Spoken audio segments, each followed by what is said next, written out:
जय हिंद, जय भारत, जय उत्तराखंड, जय जवान, जय किसान। सभी सम्मानित भाई बहनों को सादर प्रणाम। सबसे पहले सभी सम्मानित भाई बहनों को अवगत करा दूं कि नारी क्रांति मानव चेतना मुहिम का आज हमारा 27वां दिन है। आप सभी सम्मानित भाई बहनों से हाथ जोड़कर विनम्र निवेदन है कि हमारी आवाज़ को जन जन तक पहुंचाने का कष्ट करें और इस मुहिम में अपनी भागीदारी निभाएं। जिस प्रकार से देश भर में महिलाओं के ऊपर अत्याचार हो रहा है, प्रकृति के ऊपर अत्याचार हो रहा है, संस्कृति के ऊपर अत्याचार हो रहा है, गौ के ऊपर अत्याचार हो रहा है, माँ बहन बेटियों के ऊपर अत्याचार हो रहा है, आम नागरिकों के ऊपर अत्याचार हो रहा है, दलित भाई बहनों के ऊपर अत्याचार हो रहा है। इसके खिलाफ में आवाज़ उठाएं। जिस प्रकार का व्यवहार हम स्वयं के लिए चाहते हैं, सबके साथ उसी प्रकार का व्यवहार करें। यदि हम स्वयं के साथ किसी भी प्रकार का गलत व्यवहार बर्दाश्त नहीं कर सकते हैं, फिर चाहे वो छुआछूत हो, भेदभाव हो, नफ़रत हो, धौंसबाजी हो, दादागिरी हो, ऐसा व्यवहार दूसरों के साथ भी कदापि न करें। मेरा मानना है साथियों, जो कोई भी व्यक्ति अपनी जात धर्म के धौंस पे, अपने पदकत के धौंस पे, अपने धनबल के धौंस पे अपने देश के नागरिकों का शोषण करता है, उससे बड़ा देशद्रोही दूसरा कोई नहीं हो सकता है। तो हम चाहते हैं कि अपने नागरिकों के साथ द्रोह न करें। अंकल जी प्रणाम। जैसा स्वयं के लिए चाहते हो वैसा ही व्यवहार दूसरों के लिए करें।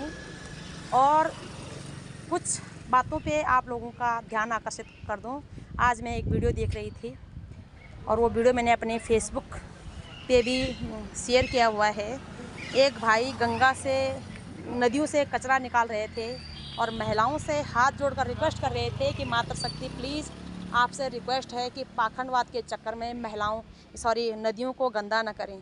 क्योंकि यहाँ पे भी मैंने आपको बताया था कि किस प्रकार से हम लोग अपनी पाखंडवाद बोलूँ क्या बोलूँ मैं, उसके नाम पर चारों तरफ अपनी देवी देवताओं की मूर्तियों को ऐसे कूड़े में फेंक देते हो, जो कि मेरे हिसाब से यह धर्म के खिलाफत में है। साथियों, पूजा पाठ करने के लिए अपने मंदिरों में देवी देवताओं को लाएं, लेकिन इस प्रकार से चौराहे पर फेंक करके उनका अपमान न करें। और गंगा में देवी देवताओं की मूर्ति, प्लास्टिक के पन्ने, चूड़ी फुंदरी, जो कुछ भी है प्लास्टिक की चीज़ों को, गंगा को भी गंदा न करें। आपसे रिक्वेस्ट है,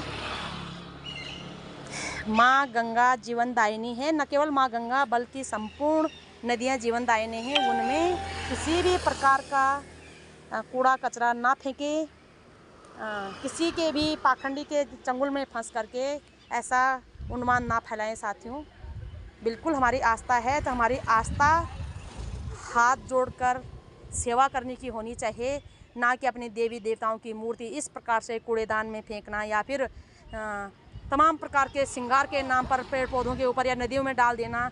पेड़ पौधों को भी गंदा करना, नदियों को भी गंदा करना, धरती को भी गंदा करना और अपनी भगवान की मूर्तियों के का भी अपमान करना यह सरासर गलत है। आप सभी सम्मानित भाई बहनों से निवेदन है कि अपने धर्म को अपने हाथों से बर्बाद न करें। जो कोई भी तुम्हें ऐसे करने के लिए कहते हैं तो उनसे मना कर दें कि हम ऐसा नहीं करेंगे।